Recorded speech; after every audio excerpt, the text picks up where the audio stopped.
জিম্বাবুয়েকে বড় ব্যবধানে হারানো ছাড়া অন্য কোনো চিন্তা থাকা যৌক্তিক নয় বলছেন সাবেক অধিনায়ক খালিদ মাহমুদ সুজন। আরও বলছেন অধিনায়কত্বের দৌড়ে থাকতে আগে ধারাবাহিক হতে হবে লিটনকে, আর পেসার বলে তাসকিনকে দায়িত্ব দেয়া যাবে না তেমন ভাবনায় একমত নন সুজন। বান্ডেল থাকলে প্রতি সেনমানিতে টাকা বাঁচবে। বিকাশ সেনমানি বান্ডেল কিনে জিতুন প্রতি লেনদেনে। এই একটা মুহূর্তই হয়তো বলে দেয় কেন সালাউদ্দিনকে সবাই জাতীয় দলে চায়। ঈদের বিরতি শেষে প্রিমিয়ার লিগের অনুশীলন শুরু। জাতীয় দল ও বাইরে থাকা তারকাদের খোঁজ খবর নিতে হাজির একাডেমি মাঠে। ফিটনেস প্রস্তুতির অবস্থা জেনেছেন, সামনে জিম্বাবুয়ে সিরিজের চাওয়াও হয়তো জানিয়েছেন।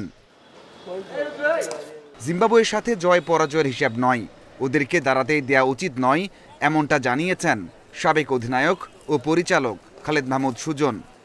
আউটরেট জিততে হবে একদম, মানে সোজা কথা 2-0 সিরিজে যেটাই বাংলাদেশের এখন সেটাই হওয়া উচিত। তা আমি বিলিভ করি আমাদের এই কন্ডিশনে, এই গরমে জিম্বাবুয়ে আমাদের সাথে আমার মনে হয় না, আমরা we are very strong team. আমার মনে হয় যে আমরা ভালো খেলছি না বলে অনেক কথা হচ্ছে, বাট আমাদের মধ্যে অ্যাবিলিটি আছে, ছেলেরা ভালো ক্রিকেটার সবাই।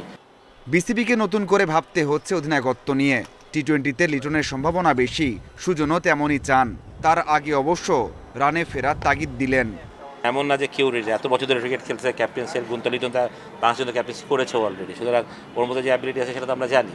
এটা তো বোর্ড এবং সিলেকশনে যারা চিন্তা করবে, বোর্ডেরই চিন্তা করতে হবে যে কাকে টি-20 অধিনায়ক দেওয়া যাবে। এভাবে এখন অনেকেই রেডি আছে। টাইগার ইতিহাসে একমাত্র মাশরাফি পেসার হয়ে অধিনায়কত্ব করেছেন। তাসকিনকে বিবেচনা করা হয় না সে কারণেই। সাবেক অধিনায়ক মনে করেন দলের দায়িত্ব নেওয়ার মতো ক্ষমতা আছে তাসকিনের। ওয়াসিম আকরাম পাকিস্তানকে নেতৃত্ব দিচ্ছে, ইমরান খান দিচ্ছেন, ইয়ান বোথাম দিচ্ছেন, হয়তোবা তারা অলরাউন্ডার ছিলেন যদিও আপনি এটা বলতেই পারেন। বাট যে কেউ ফার্স্ট বোলার যে ক্যাপ্টেন করতে পারবে না কথাটা একদমই ঠিক না। আর আপনি যদি এটা হয় যে তাসকিন ইনজুরি হয়, যদি ক্যাপ্টেন্সি না করতে, ডেফিনেটলি একটা তো ভাইস ক্যাপ্টেন থাকবে, he will run the show. সুজনের গুলশান ক্লাবে লিটন ছাড়া বড় কোনো তারকা নেই। ফলাফল নিয়ে তাই তো খুব একটা চিন্তা না করে পাইপলাইন শক্ত করতে চান জাতীয় দলের সাবেক এই coach. Mazharul Islam, independent news.